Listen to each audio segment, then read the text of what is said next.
Acabamos de ver entonces una nota previa de lo que será en estos momentos la entrevista con el magistrado Walter Guayani de la Corte de Justicia de Lima. Vamos a ampliar un poco el marco legal y en base a que también él ha hecho esta solicitud a la Fiscalía para poder realizar acciones de investigación con respecto a este tema que involucra no solo el tema de la extracción ilegal, sino también la defensa de la soberanía de nuestro mar peruano. Doctor, ¿cómo está? Muy buenas noches, bienvenido a Justicia TV Noticias. Buenas noches, muchas gracias por la invitación. Feliz y contento de estar en el canal del Poder Judicial. Así es, doctor. Vamos a iniciar esta entrevista conociendo este pedido que usted ha realizado, ¿no?, al Ministerio Público, específicamente a la Fiscalía en materia ambiental. ¿En qué se sustenta, doctor? ¿Cuál es el riesgo, el peligro que se puede advertir la presencia de estas embarcaciones, ¿no?, o que continúen estas embarcaciones realizando esta extracción, digamos, en base a la denuncia que realizan los gremios pesqueros de manera ilegal en nuestro territorio? Bien, en principio, la Constitución Política del Perú tiene un artículo que los ciudadanos deberíamos manejar con suficiencia. Es el artículo 38. Este artículo señala expresamente que todos los peruanos tenemos el deber de honrar al Perú y de proteger los intereses nacionales, así como de respetar, cumplir y defender la Constitución y el ordenamiento jurídico de la nación. Cuando uno ejerce la actividad jurisdiccional, ejerce específicamente para conocer casos o procesos que se tramitan ante un órgano jurisdiccional.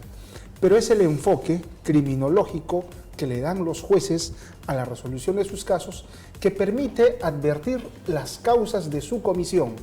Y esas causas, los jueces penales, en su momento la evalúan en el marco de la antijuridicidad. Entonces, ¿qué sucede? Conforme a ese artículo, que es un principio fundamental de la Constitución Política del Perú, corresponde a toda persona, sea juez o no sea juez, defender los intereses de la nación. Y si en el marco de sus actividades se entera de este tipo de comportamientos que afectan el patrimonio de la nación, afectan la soberanía de la nación, afectan la igualdad en general de los ciudadanos, lo que tenemos que hacer, y está en la propia ley, en el Código Penal, que cuando los jueces conocen de un delito en la tramitación de sus causas, deben comunicar al Ministerio Público. ¿Qué sucede acá, Pamela? Sucede que en mi juzgado tengo una pluralidad de casos por extracción ilegal de especies acuáticas en el marco de la pesca artesanal. Claro, precisamente su juzgado es un juzgado especializado también en materia ambiental. En materia ambiental. Entonces, la pesca artesanal oscila entre los 100 kilos hasta las 10, 15 toneladas.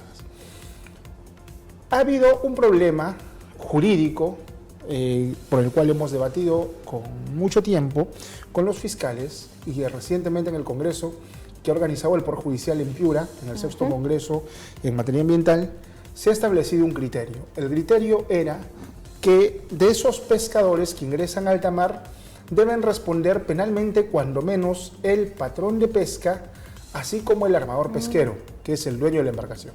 Hasta ahí yo creo que hemos progresado, ya tenemos un enfoque íntegro de la persecución. Una línea de actuación de a quién recae la actividad, la sanción penal. A quién se debería sancionar penalmente. Entonces, cuando estas personas vienen al juzgado y declaran en el ejercicio de su derecho material de defensa, dicen o manifiestan esa percepción de injusticia.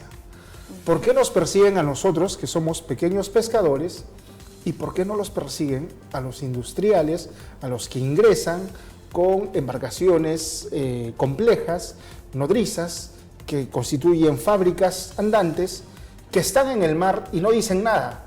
Entonces, pues, un juez, escuchando esas versiones, no podría hacer oídos sordos, sino tener ese marco para que cuando salgan noticias como las que han salido ahora, advierta y comunique con legítimo derecho constitucional y no quebrantando esa prohibición de emitir opinión en casos futuros, comunique pues y diga, oiga, se está informando de estos hechos que en mi juzgado precedentemente ya se anunció. Ajá, y sobre todo no se sienta, como dice usted, hacer de oídos sordos en el tema de parcializarse con el pequeño y no con el grande. Claro. ¿No? En que hablamos de pesca industrial, pues con mucho mayor tratamiento, con mucha mayor extracción. Sí, porque la diferencia es notable, 10 toneladas con 1000 toneladas. ¿No? Al de 10 toneladas lo sancionamos y el de 1000 toneladas no. Doctor, ¿y cuáles son las sanciones? Vamos a recordar, hemos visto en el informe ciertas penas, pero recordemos desde cuánto a cuánto va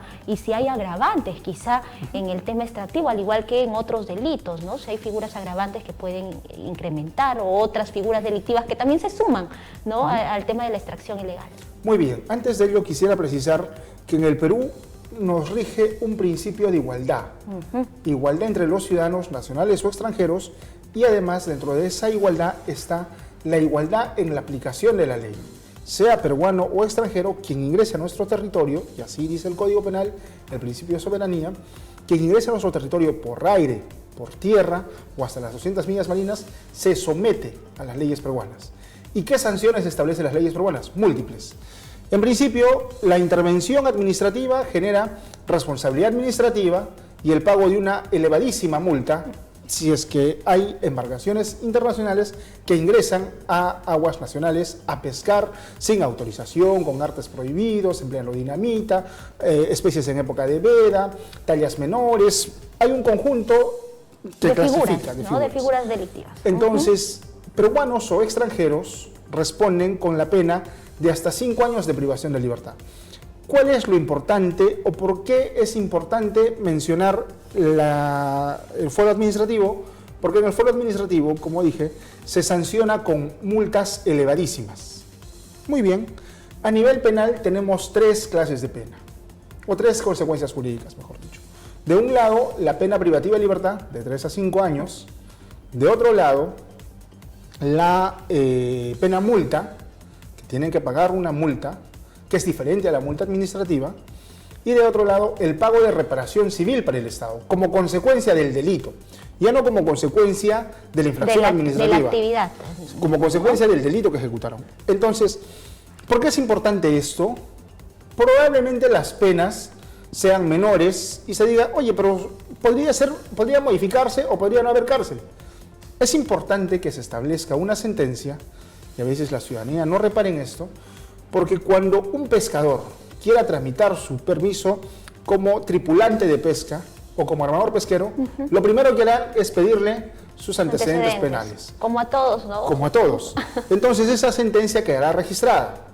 Entonces alguien que quebrantó o que afectó el ecosistema marino no podría tener, o prácticamente, indirectamente, estaría inhabilitado por el periodo en el que dure su sentencia, o quizás más.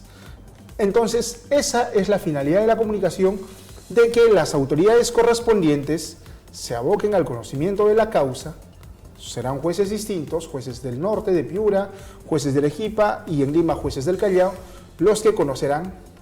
Pero el Ministerio Público, creo yo, que debe perseguir eficazmente el delito y procurar, ese es un tema sensible hoy en día, que exista sensación de impunidad en la población, porque eso hace que la sociedad pierda respeto hacia nosotros. Y precisamente, doctor, con respecto a oficio que usted ha mandado, esta solicitud, ¿qué es lo que continúa? ¿Qué es la actividad que debe realizar el Ministerio Público? ¿Qué acción, ¿no? En base a esta exhortación que usted hace?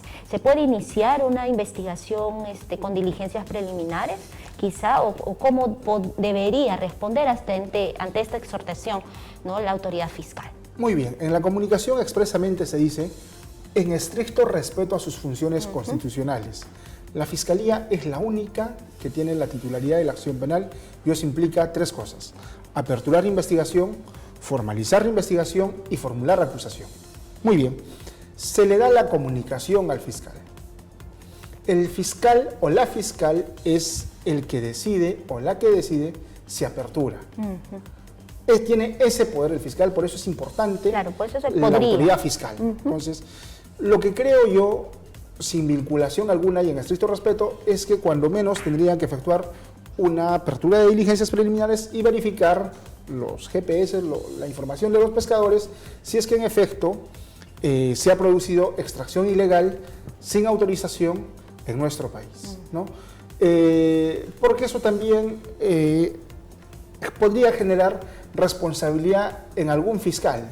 Si es que no quiere investigar, si es que no quiere conocer de un caso, el Código Penal en el artículo 424, un tipo no muy usado, sanciona a aquel fiscal que, conociendo de una comunicación que da cuenta de un delito, no ejerce acción penal, pues ese fiscal comete delito. Entonces vemos que nuestro ordenamiento jurídico es sólido, es suficiente en esta materia. Los fiscales ambientales tienen una estructuración muy adecuada, porque se han organizado en fiscalías especializadas en materia ambiental, tienen jurisdicción a nivel nacional, y lo que corresponde a ellos como fiscales y como ciudadanos es que protejan la soberanía nacional y nuestra riqueza geológica, hidrobiológica, porque la falta o la extracción desmedida de especies lo que genera es afectación en la cadena alimenticia, y después eso se traduce en los problemas que tenemos ahora, como por ejemplo la falta de pota, y eso a su vez genera problemas económicos, tanto los que comercian no pueden vender y los que queremos consumir. Afecta toda una cadena productiva, ¿no? Cadena ecológica desde ¿no? la reproducción, alimentación de las mismas especies y bueno, quienes pues usufructan de manera controlada, ¿no? Doctor, y también, bueno, ya para terminar, está la noticia crimen, pues usted lo deja aquí sentado, que hay varios reportajes, varias alertas de dirigentes pesqueros, ¿no? Que ya están comunicando de este hecho. ¿Cuál es su reflexión final en base a que se conoce la situación que podría estarse dando en nuestro territorio peruano con esta extracción ilegal, para terminar la entrevista? Muy bien, gracias Pamela. Mi reflexión final es que las autoridades correspondientes procuren siempre la protección del medio ambiente en un canal debido, garantizando el debido proceso, y las autoridades de prevención, llámese Fiscalías de Prevención, llámese Ministerio de Producción o el Ministerio del Ambiente o la Marina de Guerra del Perú, puedan garantizarnos como sociedad que nuestra soberanía se respeta, que está vigente y que nuestra soberanía no puede ser quebrantada. No quisiera ingresar muy al fondo, pero en alguno de estos programas se ha dado cuenta cómo la Armada Argentina habría tenido una acción de rigor para con una embarcación de este tipo, ¿no? Entonces, creo yo, por máxima de la experiencia, que si nuestro par, nuestro colateral, obra en determinado modo, alguna razón debe tener, y nosotros, cuando hay el anuncio de este tipo de intromisiones, sin el sentido peyorativo de la palabra, sino con el carácter objetivo, cuando hayan esas intromisiones, nuestras autoridades de todos los niveles corresponde que nos hagan respetar como ciudadanía y que se proteja nuestra riqueza hidrobiológica, porque es patrimonio de la nación, es patrimonio del Estado, y el Estado somos todos. Y porque algo de suficacia nos tiene que generar pues este tipo de noticias en diferentes medios, reportajes que se han hecho. O cuando menos que garanticen que al día de hoy y de que no hay nada ilegal, irregular que nos afecte.